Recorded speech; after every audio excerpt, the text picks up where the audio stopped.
Hello everyone, मैं हूं हिमांशु भारती और आप देख रहे हैं स्टिल स्टडी यूट्यूब चैनल। तो आज हम लोग क्लास 8th का हिस्ट्री का चैप्टर 3 पढ़ने जा रहे हैं, जो है ruling the country side.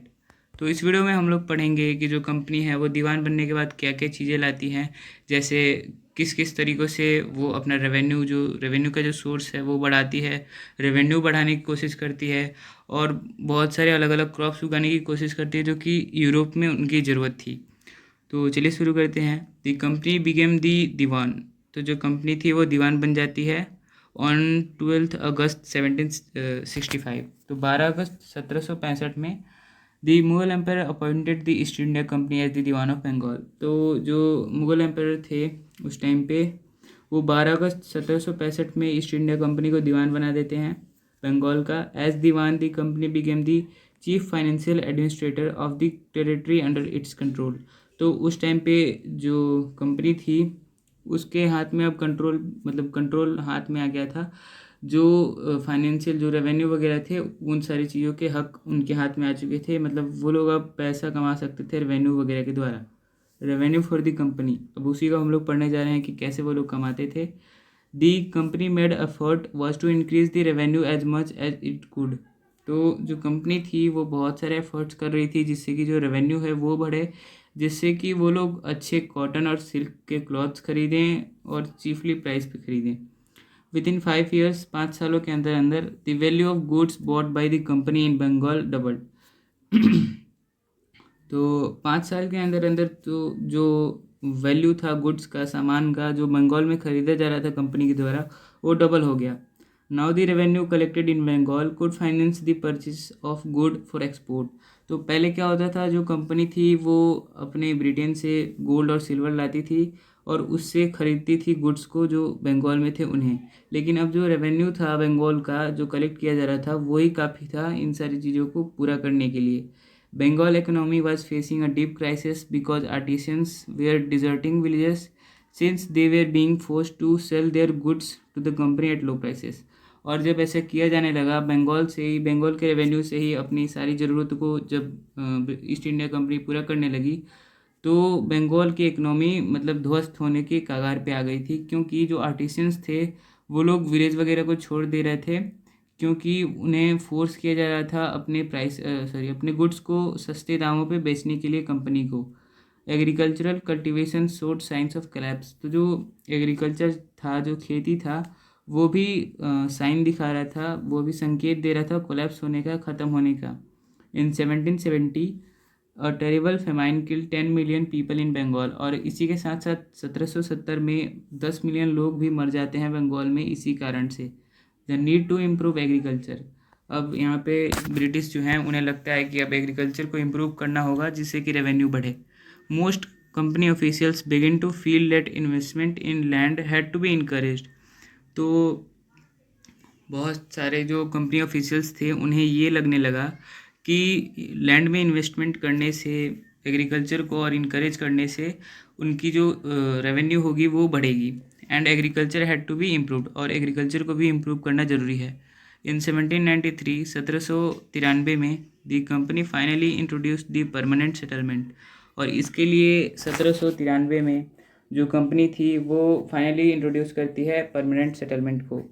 By the terms of settlement, इस सेटलमेंट में राजा और जो तालुकदार थे उन्हें ज़मींदार बना दिया गया था, और उन्हें कहा गया था कि आप लोग रेंट और जो टैक्स वगैरह हैं पीजेंट से यानी कि फार्मर्स से कलेक्ट करके कंपनी को दें। और जो रेवेन्यू था जो ज़मींदार दे रहे थे कंपनी को, वो फिक्स कर दिया था कि आप इतना रेवेन्यू हमें देंगे। They were asked to collect rent from the peasants and pay revenue to the company which was fixed permanently. तो जैसे मैंने अभी बताया कि परमानेंट एक फिक्स कर दिया गया था रेवेन्यू, जो कि ज़मींदार पीजेंट से कैसे भी करके कलेक्ट करके देने वाले थे कंपनी को। This would ensure a regular flow of revenue to the company and at the same time encourage the zamindars to invest in improving land. तो इससे ये होने वाला था कि जो रेवेन्यू है वो लगातार कंपनी को मिलते रहने वाला था, और उसी टाइम पे उसी के साथ साथ जो ज़मींदार थे उन्हें भी इंकरेजमेंट मिल जाता लैंड को इम्प्रूव करने के लिए। लेकिन इसके साथ कुछ प्रॉब्लम्स भी थी। The zamindars were not investing in improving the quality of land. तो जो ज़मींदार थे वो लोग इन्वेस्ट नहीं कर रहे थे जो लैंड का क्वालिटी था उसको इम्प्रूव करने के लिए। The revenue was fixed, the revenue fixed was too high for the zamindar. तो जो रेवेन्यू फिक्स किया गया था वो ज़मींदार के लिए बहुत ही ज़्यादा था, जिससे कि वो लोग ज़मींदार जो थे वो रेवेन्यू नहीं दे पा रहे थे। और ऐसा भी कहा गया था इस सेटलमेंट में कि जो भी ज़मींदार अपना रेवेन्यू पे करने में फेल हो जाएगा उसकी ज़मींदारी को लेकर के नीलाम कर दिया जाएगा, दूसरे को दे दिया जाएगा। As long as the zamindars could earn by giving out their land to tenants. तो जो ज़मींदार थे वो लोग एक ही तरीके से पैसा दे सकते थे कंपनी को, वो था रेंट पे दे के अपने लैंड को टेनेंट्स को। They were not interested in improving the land. और कुछ जो ज़मींदार थे वो उन्हें रेवेन्यू मिल रहा था और रेवेन्यू दे देने के बाद कंपनी को उनके पास पैसा भी बच जा रहा था, तो वो लोग आराम से अपना ज़िंदगी काट रहे थे और इम्प्रूव नहीं कर रहे थे लैंड को, ये गलत कर रहे थे वो। On the other hand in the villages the cultivator found the system extremely oppressive. तो दूसरी ओर जो विलेज में जो कल्टीवेटर थे, जो किसान वगैरह थे, वो लोग इस सिस्टम को बहुत ज़्यादा दबावकारी समझ रहे थे, यानी कि ऑपरेसिव समझ रहे थे। A new system is divide, मतलब कि एक नया सिस्टम एक और आया है। By the early 19th century, यानी कि 19th सेंचुरी में many of the company officials were convinced that the system of revenue had to be changed again to meet the growing expenses। तो समय जब बीता तो जो कंपनी ऑफिशियल्स थे उन्हें लगा कि ये जो सिस्टम है उसको चेंज करना पड़ेगा, क्योंकि जो कंपनी की मतलब जो भी पैसा जो भी मेंटेनेंस है उसको बढ़ता हुआ देख के इन्होंने ये निर्णय लिया कि इसको चेंज करना पड़ेगा इस सिस्टम को। इसके लिए आया महालवारी सेटलमेंट।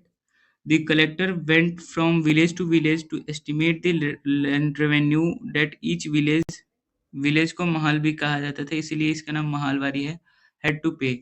तो जो कलेक्टर्स थे, जो रेवेन्यू कलेक्ट करने वाले थे, वो गांव से गांव घूमते थे और ये पता करते थे, ये जांच पड़ताल करते थे कि किस गांव से कितना रेवेन्यू आ सकता है, और उस हिसाब से रेवेन्यू को मतलब लिया जाता था हर विलेज से अलग अलग, और विलेज को महाल कहा जाता है। The charge of collecting the revenue and paying it to the company was given to the village headman। तो जो विलेज का हेडमैन था, जो विलेज का मुखिया था, कह सकते हैं जो मुख्य आदमी था, उसे दे दिया जाता था मतलब उसको इंचार्ज बना दिया जाता था टैक्स वगैरह कलेक्ट करने के लिए, रेदर देन द जमींदार। जमींदार को नहीं बनाया जाता था। This system came to be known as mahalwari system, और इस सिस्टम को कहा जाता है महालवारी सिस्टम। महाल का मतलब होता है विलेज और महालवारी मतलब ऐसा सिस्टम जिसमें जो टैक्स वगैरह लिया जा रहा हो वो एक हेडमैन, विलेज का हेडमैन टैक्स को सब देखता हो और उसे कंपनी को देता हो। नेक्स्ट है द मोनरो सिस्टम। फिर जो सिस्टम था, एक नया सिस्टम आया था जो साउथ में हुआ था। This the new system that was devised came to be known as the ryotwari, ryotwar और रैयतवारी। तो जो नया सिस्टम आया था उसको रैयतवारी या फिर रैयतवार के नाम से जाना जाता था। It was tried on a small scale bye captain Alexander red. तो ये जो सिस्टम था वो पहले एकदम छोटे से स्थान पर किया गया था अलेक्जेंडर रेड के द्वारा। It was subsequently developed by Thomas Munro, और इसको बाद में थॉमस मुनरो ने और डेवलप किया और दूसरे राज्यों में ले गए। Which was gradually extended all over south India. तो जो बाद में जो थॉमस मुनरो थे उन्होंने जब इसको एक्सपेंड किया तो पूरे साउथ में इन्होंने इसको फैला दिया। Ryotwari system and it's problem. तो जो रैयतवारी सिस्टम है और उसका जो प्रॉब्लम है अब उसको हम लोग पढ़ने जा रहे हैं।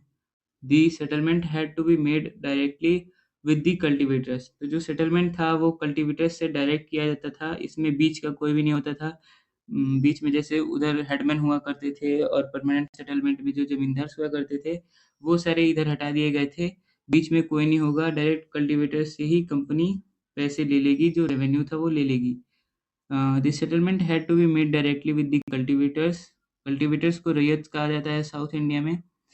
who had tilted who had tilled their land for generation, जिन्होंने पीढ़ी दर पीढ़ी अपने लैंड पे कल्टीवेशन किया है, उनसे डायरेक्टली डील कर ली जाती थी कि आप हमें रेवेन्यू देंगे। British should act as paternal father figures protecting the riots under their charge। तो जो ब्रिटिश था वो मतलब एकदम डायरेक्टली कंट्रोल कर रहा था रैयत्स के ऊपर, मतलब उनका जो रेवेन्यू था उसके ऊपर। To increase the income for from land, तो जो लैंड था उधर से इनकम को बढ़ाने के लिए revenue officials fix too high a revenue demand. तो जो रेवेन्यू ऑफिशियल्स थे उन्होंने बहुत ही ज़्यादा हाई डिमांड कर दिया रेवेन्यू का। पीजेंट्स वेर अनेबल टू पे, riots fled the country side. तो जो पीजेंट्स थे, जो फार्मर्स थे, वो इसको पे करने में असमर्थ थे और जो रैयत थे वो कंट्री साइड से हट गए, मतलब भाग गए एक तरह से कह सकते हैं। And villages come deserted in many regions, और बहुत सारे जो जगह थी वहाँ की, जो विलेजेस थे वो डेजर्टेड हो गए, मतलब कि वहाँ पे लोग छोड़ दिए, वहाँ पे रहना हट गया, लोग हट गए वहाँ से। Crops for Europe, sorry, Europe के लिए क्रॉप्स। द ब्रिटिश परस्यूडेड और forced cultivators in various parts of the India to produce other commercial crops. तो जो ब्रिटिश थे उन्होंने जो कल्टीवेटर्स थे उन्हें फोर्स किया, परस्यू किया बहुत सारे इंडिया के पार्ट्स में जो कमर्शियल क्रॉप्स थे, जो यूरोप में ज़रूरत थी जिनकी, वो उगाने के लिए। तो बंगाल में जूट उगाने के लिए फोर्स किया गया, असम में चाय, tea, sugar cane in United Provinces. तो जो शुगर केन था, जो गन्ना था, उसको यूपी जैसे स्टेट्स में उगाने के लिए फोर्स किया गया। वेट गेहूं को पंजाब में, कॉटन को महाराष्ट्र और पंजाब में, राइस को मद्रास में। The British used a variety of methods for increasing cultivation of crops that they needed। तो जो ब्रिटिश थे उन्होंने बहुत सारे उपाय अपनाए जिससे कि जो उनका जो क्रॉप्स का जो ज़रूरत है वो मतलब फुलफिल हो सके। One such crop was Indigo which had a great world wide demand. तो उनमें से एक क्रॉप था इंडिगो जिसका पूरे दुनिया भर में डिमांड था। Why the demand for indigo, जो इंडिगो था उसके लिए डिमांड इतना सारा क्यों था? By the 13th century indigo, sorry, Indian indigo was being used by cloth manufacturers in Italy. तो 19th सेंचुरी में जो इंडियन इंडिगो था वो यूज़ किया जा रहा था इटली के मैन्युफैक्चरर्स थे जो क्लॉथ के, उनके द्वारा, फ्रांस के जो थे उनके द्वारा और ब्रिटेन वालों के द्वारा। तो जो क्लॉथ्स थे वो डाई करने के लिए ये जो 3 देश थे वो यूज़ कर रहे थे इसे, इंडियन इंडिगो को। But the price of Indigo was very high. लेकिन जो प्राइस था इंडिगो का वो बहुत ही ज़्यादा था क्योंकि उस टाइम पे ज़्यादा इंडियन इंडिगो एक्सपोर्ट नहीं हुआ करता था। European cloth manufacturers therefore had to depend on another plant called woad to make violet and blue dyes which were pale and dull. तो जो यूरोपियन क्लॉथ मैन्युफैक्चरर्स थे वो इसके लिए मतलब इसी कारणवश डिपेंड थे दूसरे प्लांट पे जिसका नाम था वुड, और उससे ये लोग वॉयलेट और ब्लू कलर बनाते थे जो कि बहुत ही डल था, वो बहुत हल्का था। Therefore cloth dyers however preferred indigo as a dye. इसलिए जो क्लॉथ डायर्स थे, जो क्लॉथ को रंगने वाले थे, वो लोग प्रेफर करते थे कि इंडिगो एक अच्छा डाई है, मतलब डाई करने के लिए कपड़ों को एक अच्छा चॉइस है। The French began cultivating indigo in Este Domingo in the Caribbean island. तो जो फ्रांस था वो इंडिगो को कल्टीवेट करना शुरू कर देता है। द पोर्चुगीज इन ब्राज़ील, जो पोर्चुगीज़ थे वो ब्राज़ील में करना शुरू कर देते हैं, और जो इंग्लिश मैन थे, जो अंग्रेज़ थे, वो जमाइका में, and the Spanish in Venezuela. तो बहुत सारे देश ये जो इंडिगो है वो कल्टीवेट करना शुरू कर देते हैं, लेकिन समय जब बीतता है तो जो प्रोडक्शन है इंडिगो का वो गिर जाता है क्योंकि जो इंडिगो है वो बस ट्रॉपिकल रीजन में ही ग्रो करने वाला था। Between 1783 and 1789 the production of Indigo in the world fail by half. 1783 से 1789 के बीच तक तो जो इसका प्रोडक्शन था इंडिगो का वो आधा लगभग गिर गया। Cloth dyers in Britain started looking for new sources of Indigo supply. तो जो क्लॉथ डायर्स थे ब्रिटेन के, वो लोग देखने लगे अलग अलग जो सोर्स थे इंडिगो सप्लाई के लिए उन्हें। ब्रिटेन टर्न्स टू इंडिया, जो ब्रिटेन था वो इंडिया की तरफ मूव करता है, मतलब रुख करता है, मुड़ता है। The company in India look for ways to expand the area under indigo cultivation. जो कंपनी था वो इंडिया की तरफ देखा, मतलब अलग अलग तरीकों को अपनाने की कोशिश की, तरीकों की तरफ देखा जो एरियाज थे इंडिया में इंडिगो कल्टीवेशन को उन्हें एक्सपेंड करने के लिए। बाई 1810 मतलब 1810 होते होते आते आते समय 95% of the Indigo important into Britain was from India, मतलब कि 95% जो इंडिगो था ब्रिटेन में एक्सपोर्ट हो रहा था वो इंडिया से हो रहा था, सॉरी इम्पोर्ट हो रहा था। Many company officials left their jobs and numerous Scotsmen and Englishmen came to India and became planters attracted by prospect of high profits। तो बहुत सारे जो कंपनी ऑफिशियल्स थे वो लोग अपना जॉब वगैरह छोड़ के और इंडिया में आ जाते हैं प्लांटर बनने के लिए। और प्लांटर इसलिए बनना चाहते थे वो लोग क्योंकि वो लोग जो हाई प्रॉफिट था इसके इंडिगो से उससे अट्रैक्टेड हो चुके थे। How was Indigo cultivated? There were two main systems of indigo cultivation, Niz and Rayoti। तो जो इंडिगो कल्टीवेशन था उसके दो मेथड्स थे। पहला था निज और दूसरा था रेवती। तो निज कल्टीवेशन एंड इट्स प्रॉब्लम, तो अब हम लोग निज कल्टीवेशन के बारे में पढ़ने जा रहे हैं। उसके क्या क्या मतलब कैसे होता था निज कल्टीवेशन और उसके क्या क्या प्रॉब्लम्स थे। The planter produced indigo in lands that he directly controlled। तो जो प्लांटर्स थे वो इंडिगो प्रोड्यूस कर रहे थे जो कि मतलब उन लैंड में प्रोड्यूस कर रहे थे जो उनके डायरेक्ट कंट्रोल में थे। The planters found it difficult to expand the area under निज कल्टीवेशन। तो जो प्लांटर्स थे वो उनके लिए मतलब मुश्किल लग रहा था उन्हें जो निज कल्टीवेशन था उसके एरिया को एक्सपेंड करना। Indigo could be cultivated on fertile lands, only on fertile lands which were all already densely populated. तो इसके कारण ये थे मतलब नीच कल्टीवेशन को एक्सपेंड ना करने के कारण थे।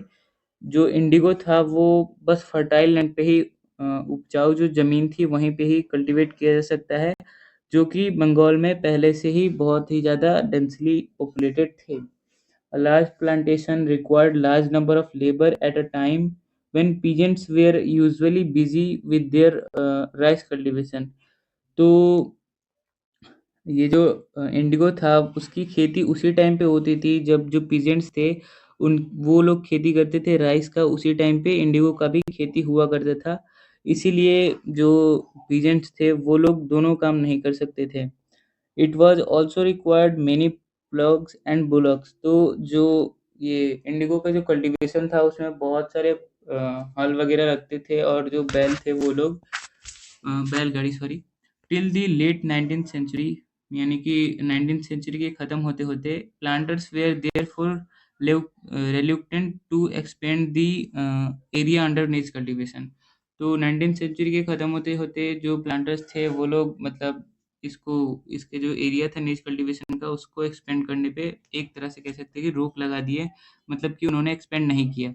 Indigo on the land of ryots. तो जो इंडिगो था वो रैयत्स के लैंड पे कैसे होता था अंडर दी रैयती सिस्टम।